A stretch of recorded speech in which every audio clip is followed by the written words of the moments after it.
जय हिंद।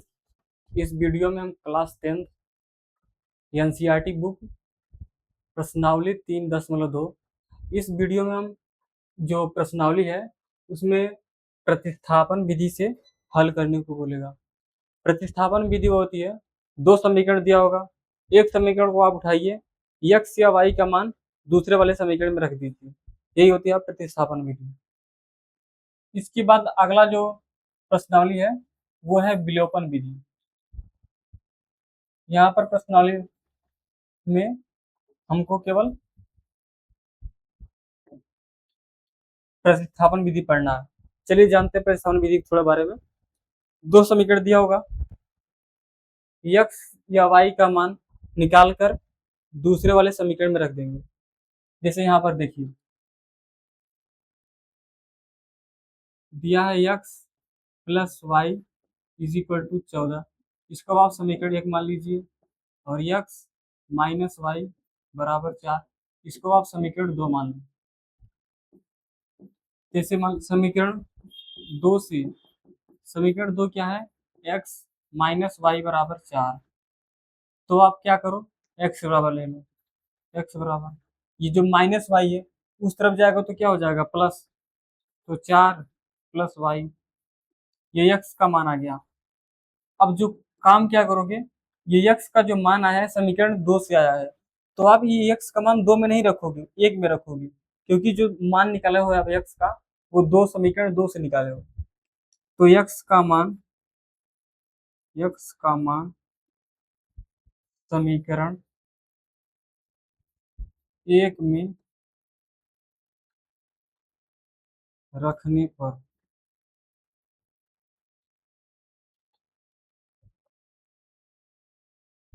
समीकरण 1 क्या है, समीकरण 1 ये देखिए है, इसको एक माने अभी आप समझो, x plus y is equal to 14। आप क्या काम करोगे, x की जगह रखोगे, x की जगह कितना है 4 प्लस वाई, 4 प्लस वाई, और ये प्लस वाई पहले से ही है बराबर 14। ये देखो वाई वाई 2 वाई और 14, ये जो प्लस 4 है उस तरफ जाएगा तो -4, 14 में से 4 जाएगा तो 10 बचेगा, 2 वाई, 2 पंचे 10, यानी वाई का मान कितना आ गया 5। अब वाई का मान इसमें रख दो, एक्स का मान आ जाएगा,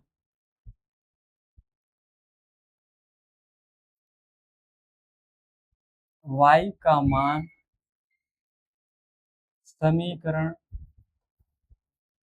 3 में रखने पर, समीकरण 3 क्या है, एक्स बराबर 4 प्लस वाई, आप क्या करोगे वाई की जगह रखोगे, 5 प्लस वाई का मान कितना है 5,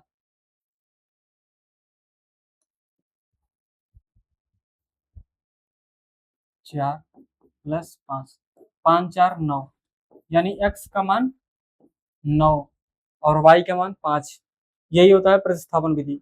अगर आप इसको विलोपन विधि से करते तो बहुत जल्दी हो जाता, समीकरण 1 और समीकरण 2 को जोड़ देते तो ये वाई और ये वाई खत्म हो जाता, 2x आ जाता, 10 4 14 18 हो जाता, 2x बराबर 18, यानी इससे कटा देते 9, x का मान 9 आ जाता, विलोपन विधि आसान होता।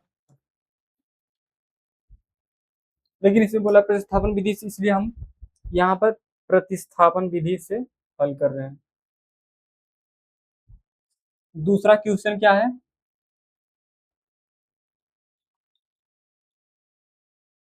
दूसरा क्वेश्चन है s minus t is equal to 3, आप इसको समीकरण 1 मान लीजिए। दूसरा क्या है s upon 3 plus t upon 2 is equal to 6, इसका अगर लसागु लोगे तो 6 होगा, फिर 6 से इससे भाग दोगे तो कितना बचेगा 2, इससे इसमें भाग दोगे तो 2 बचेगा, फिर 2 से इसमें गुणा होगा तो कितना हो जाएगा 2s प्लस, इससे जब इसमें भाग दोगे तो 3 बचेगा, 3 का इसमें गुणा हो जाएगा तो 3t हो जाएगा इज इक्वल टू 6, 6 अपॉन 1। फिर ये गुणा कर दीजिए, इसका इधर इसका इधर, इसका जब इधर गुणा करोगे तो 2s प्लस 3t, और इसका जब होगा तो 6×4 = 36। ये समीकरण 2 मान लीजिए।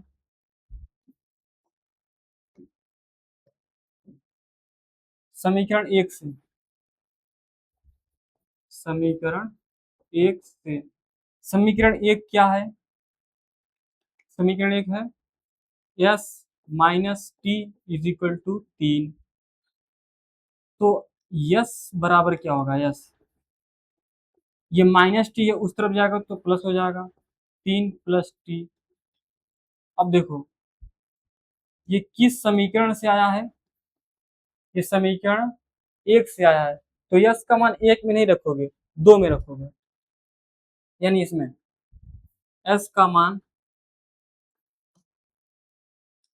एस का मान, एस का मान समीकरण 2 है ना, ये समीकरण 2 में यस का मान समीकरण 2 में रखने पर, यस समीकरण 2 क्या है? 2s प्लस 3t बराबर 36। तो यस की जगह रखना है 2, एस की जगह कितना होगा? 3 plus t, plus 3t is equal to 36। इसमें इसमें गुणा कर दो, 2 3 6 प्लस 2t प्लस 3t, इसका इसमें गुणा किए हैं तो 3 दूनी 6, फिर इसका इसमें होगा तो 2t इज इक्वल टू 36।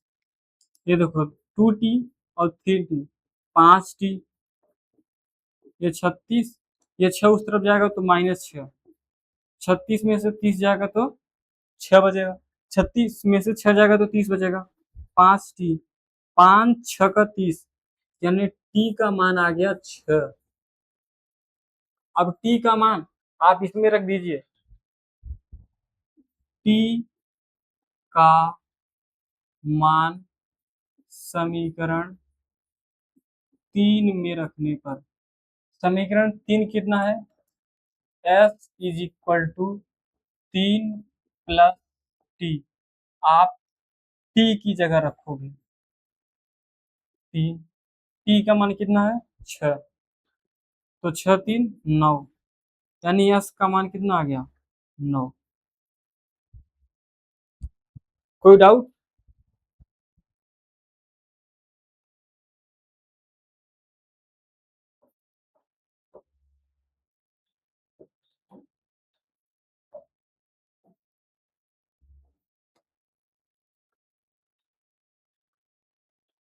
अगर आप इसको ध्यान से देखेंगे तो एक ऐसा समीकरण लग रहा है,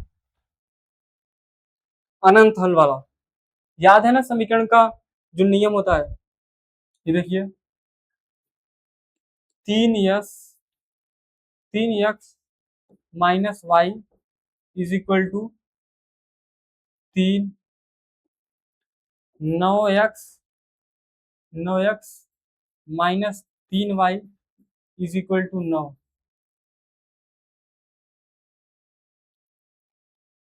ये समीकरण 1 है, ये समीकरण 2 है। 3x माइनस वाई बराबर 3, 9x minus 3y equal to 9।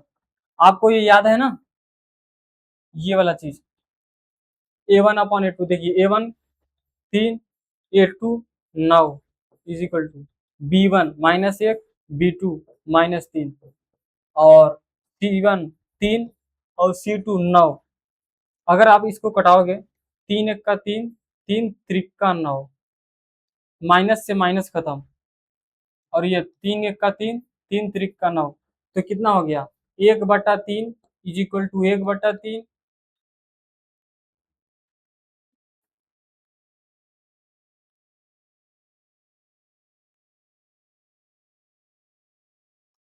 1/3 is equal to 1/3। जब सभी बराबर होता है तो क्या होता है? देखिए 1/3 is equal to 1/3 is equal to 1/3, ये सभी रेशियो जब बराबर होता है तो क्या होता है? अनंत हल। तो इस समीकरण का कितना हल होगा? अनंत हल।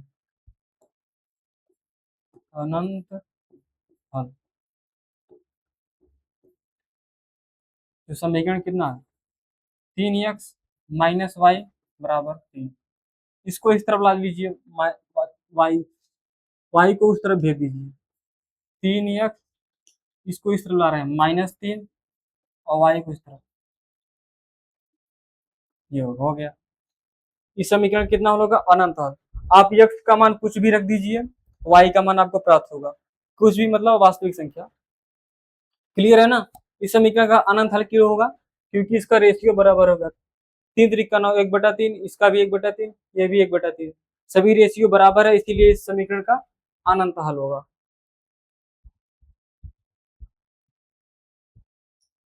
कोई भी समीकरण हो, अगर उसमें समान संख्या से दोनों समीकरण में गुणा कर दिया जाए तो समीकरण में कोई फर्क नहीं पड़ता। इस समीकरण में अगर हम 10 से गुणा कर दें दोनों पक्षों में, और इसमें भी 10 से गुणा कर दें, दोनों पक्षों में, दोनों समीकरण में 10 से गुणा करने पर, चलिए अगर 10 से गुणा करेंगे तो कितना हो जाएगा? 2x। फिर इसमें क्या होगा? 3y। ये कितना हो जाएगा? 13। ये समीकरण 1 मान लीजिए। और उसमें जब गुणा करोगे तो क्या हो जाएगा? 4x प्लस 5y बराबर 23। क्लियर? आप चाहे जो समीकरण ले लीजिए। चलिए समीकरण 1 लेते हैं। समीकरण 1 से, समीकरण 1 कितना है? 2x plus 3y is equal to 13। 2x is equal to 13 minus 3y। x बराबर करोगे तो क्या हो जाएगा? 13 माइनस 3y। ये जो गुणा है ये बटे में आ जाएगा, बटे 2। इसको आप समीकरण 3 मान लीजिए। अब जो समीकरण 3 आया है x का मान, ये समीकरण 1 से आया है, तो आप 1 में नहीं रखोगे, 2 में रखोगे। अगर आप 2 से मान निकालते तो 1 में रखते। x का मान, x का मान समीकरण 2 में रखने पर। क्लियर? समीकरण 2 कितना है? 4x प्लस 5y बराबर 23। 4 x की जगह रखना है। x कितना है? 13 minus 3y upon 2 plus 5y, ये पहले से ही है, प्लस 5y बराबर 23। ये देखो 2 जो है, 2 दूनी 4, ये 2 बचा यहाँ पर। अब ये 2 का इसमें गुणा होगा तो कितना हो जाएगा? 13 दूना 26, और 3 दूनी 6y प्लस 5y, ये पहले से ही है, is equal to 23। -6y plus 5y, तो एक बचेगा, लेकिन माइनस चिन्ह बड़ा, इसीलिए -y। 23, 6 को उस तरफ ले जाएंगे तो -26। यहाँ पे कितना बचेगा? -3 माइनस वाई। माइनस से माइनस खत्म, y बराबर कितना आ जाएगा? 3। क्लियर? अब y का मान, y का मान समीकरण, y का मान समीकरण 3 में रख दीजिए। समीकरण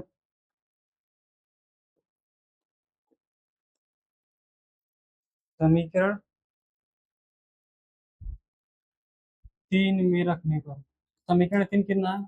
x is equal to 13 minus 3y upon 2। 13 minus 3, y की जगह कितना रखोगे? 3 अपॉन 2। 13 माइनस 3 3 का 9 बटे 2। 13 में से 9 जगह कितना बचेगा 4, 4/2, 2 दूनी 4 यानी 2। एक्स का मान कितना आ गया 2, एक्स का मान 2 आ गया, एक्स का मान 2 और वाई का मान 3।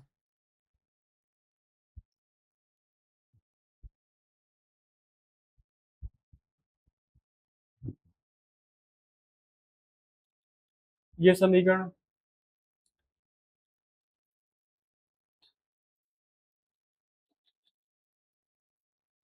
पहला समीकरण क्या है, √2x प्लस √3y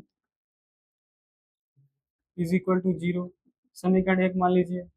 दूसरा समीकरण क्या है, √3x माइनस √y करनी में 8y बराबर 0, समीकरण 2 मान लीजिए। समीकरण 2 से समीकरण 2 से समीकरण 2 कितना है, करनी में 3x माइनस करनी में 8y बराबर 0, करनी में 3x, इसको उस तरफ ले जाओगे तो प्लस हो जाएगा 8y, x बराबर क्या हो जाएगा, करनी में 8 बटा करनी में 3, ये गुणा में तो भाग में आ जाएगा इज इक्वल टू y, समीकरण 3 मान लीजिए। अब जो x का मान आया है समीकरण 2 से आया है, तो हम इसमें नहीं रखेंगे, इस अगले वाले में रखेंगे। तो x का मान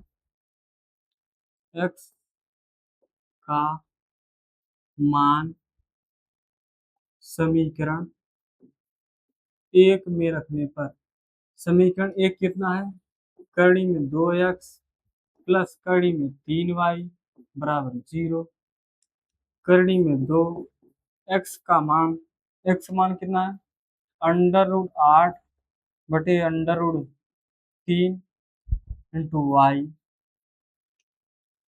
प्लस करनी में 3y इज इक्वल टू 0। अगर इसका लॉस लोगे तो करनी में 3 आएगा, इससे इसे भाग दोगे तो 1 बचेगा, फिर एक इसमें गुणा होगा, और ये जब इसमें गुणा होगा तो कितना हो जाएगा 8 दूनी 16, 8 दूनी 16 भाई प्लस इसका लॉस हर में 1 है यानी डिनोमिनेटर में 1 है, इससे जब भाग दोगे तो करनी में 3 बचेगा। अब जब इससे इसमें भाग दोगे तो 3 3 9 हो जाएगा, करनी में 9y बराबर 0। तिर्यक गुणा करना जानते हो ना, इसका जब इसमें गुणा करोगे तो 0, और 16 का वर्गमूल कितना होता है 4, यानी 4y प्लस 9 का वर्गमूल होता है 3, y तो पहले से ही बाहर है equal to 0, 4 3 7y, 4 3 7y is equal to 0, फिर इससे भाग दोगे 0 में वो भी 0, यानी y का मान कितना आ गया 0। तो y का मान समीकरण 3 में रख दो, y का मान समीकरण समीकरण 3 में रखने पर, समीकरण 3 क्या है, x is equal to √8 upon √3 into y. अब ध्यान से देखो, करनी में 8 बटे करनी में 3 गुणे जो y का मान है 0, अब किसी भी संख्या में 0 का गुणा करोगे तो क्या आएगा 0, यानी x का मान भी कितना आ गया 0, x का मान भी 0 और y का भी मान 0। क्लियर।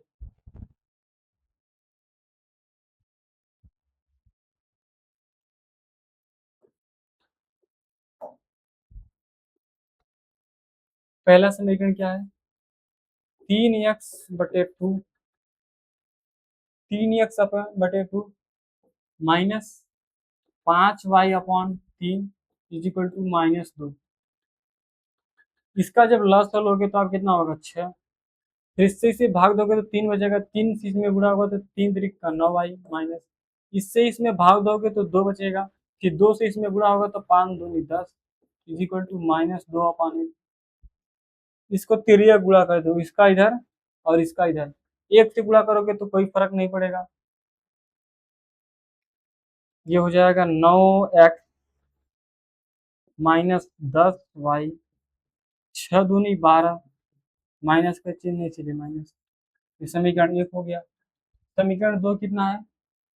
x/3 प्लस y/2 बराबर 13/6। इसका लसागु कितना होगा? लसागु होगा 6। जब इससे इसमें भाग दोगे तो 2 बचेगा। 3 दूनी 6, 2 बचेगा। फिर 2 से इसमें भाग गुणा करोगे तो 2x। इससे इसमें भाग दिया जाता है तो 3 बचेगा। अब जो बचा होता है इसमें गुणा होता है, तो 3y/6। ये 6 से 6 खत्म, समझ रहे हो? 2x प्लस 3y बराबर 13। अभी तो ये केवल समीकरण बना है, अभी हल थोड़ी हुआ है। समीकरण 2 कौन सा आसान पड़ेगा? यही आसान पड़ेगा। समीकरण 2 से, समीकरण 2 से अभी ऐसा था, इसको हल करने में अच्छा नहीं लगेगा, मतलब ज्यादा गुणा भाग पता नहीं क्या करना पड़ेगा। इससे करते हैं, जल्दी हो गया, मतलब पहले समीकरण बना लिए अच्छे से, ऐसा तो फिर इसको हल कर लेते हैं। समीकरण 2 कितना है? 2x प्लस 3y बराबर 13। 2x बराबर कितना होगा? 13 माइनस, इसको उस तरफ ले गए हैं तो -3y। अभी देखो x बराबर, ये गुणा में तो भाग में आ जाएगा, 13 माइनस 3y/2। x का मान आ गया। अब x, इसको समीकरण 3 मान लो। जो x का मान आया है समीकरण 2 से आया है, तो इसमें नहीं रखेंगे, अगले वाले में रखेंगे, यानी 1 में। तो x का मान समीकरण 1 में रखने पर, x का मान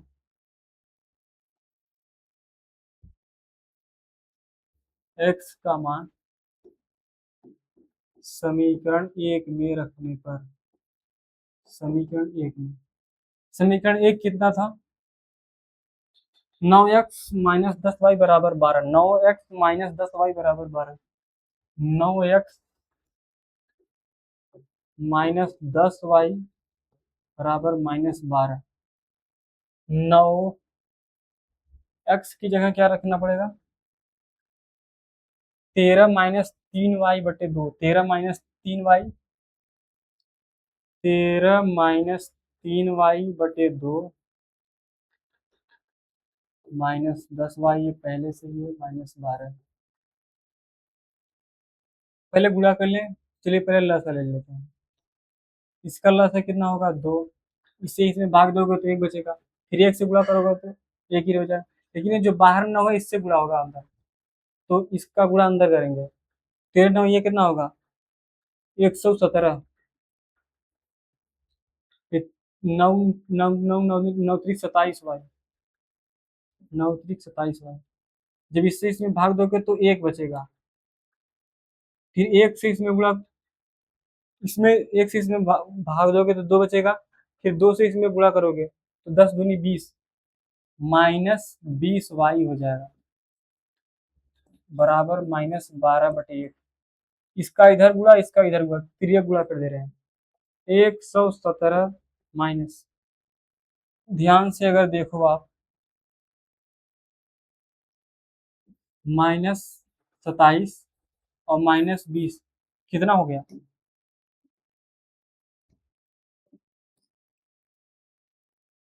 7 और 2 2 4, 47। इसका जब गुणा करोगे तो -12 दूना 24।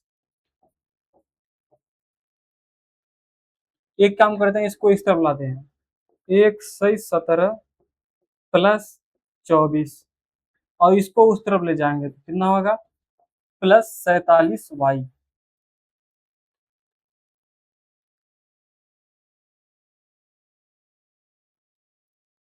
इसको अगर आप जोड़ोगे तो 7 4 11 का एक हासिल है, 1 2 1 3 1 4 हासिल, और 1, यानी 47y।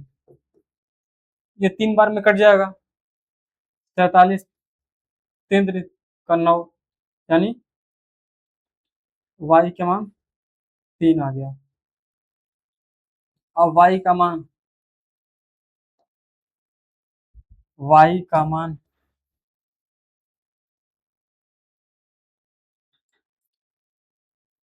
y का y का मान समीकरण 3 में रखने पर, समीकरण 3 क्या था, x बराबर 13 - 3y/2, यही था ना। 13 - 3, y की जगह कितना रखोगे, 3। ये जो y का मान आया 3 यहाँ पे रखेंगे, बटे 2 इज इक्वल टू 13। 3 × 9 बटे 2, 13 में से 9 जाएगा तो 4/2, 2 से 2 खत्म, यानी 2 दूनी 4। x बराबर कितना आ गया, 2, और y बराबर 9, y बराबर 3। क्लियर।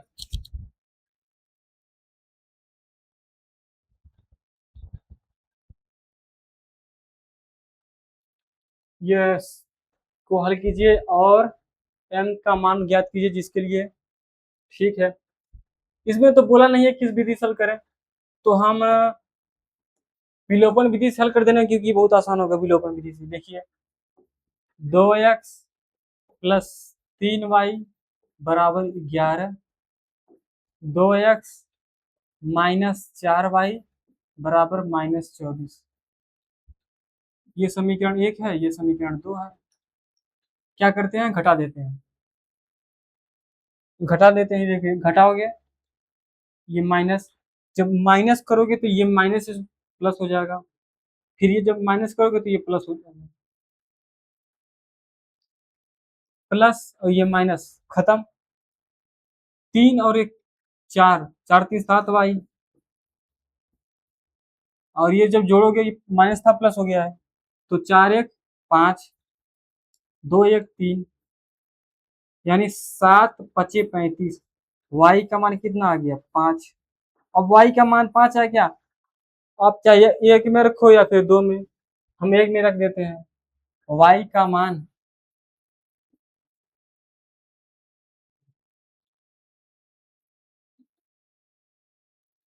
समीकरण 1 में रखने का, समीकरण 1 क्या है, 2x plus 3y is equal to 11, 2x plus 3, y की जगह कितना रखेंगे, 5 बराबर 11, 2x 5 या 15 बराबर 11, 2x बराबर 11, उस तरफ ले जाओगे तो -15, कितना बचेगा, -4, 2x, 2 दूनी 4, यानी x बराबर कितना हो गया, -2।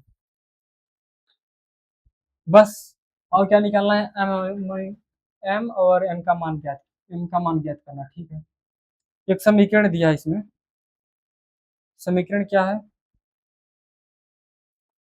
y इज इक्वल टू, ये जो समीकरण दिया है y is equal to mx plus 3, m का मान कितना है, 5,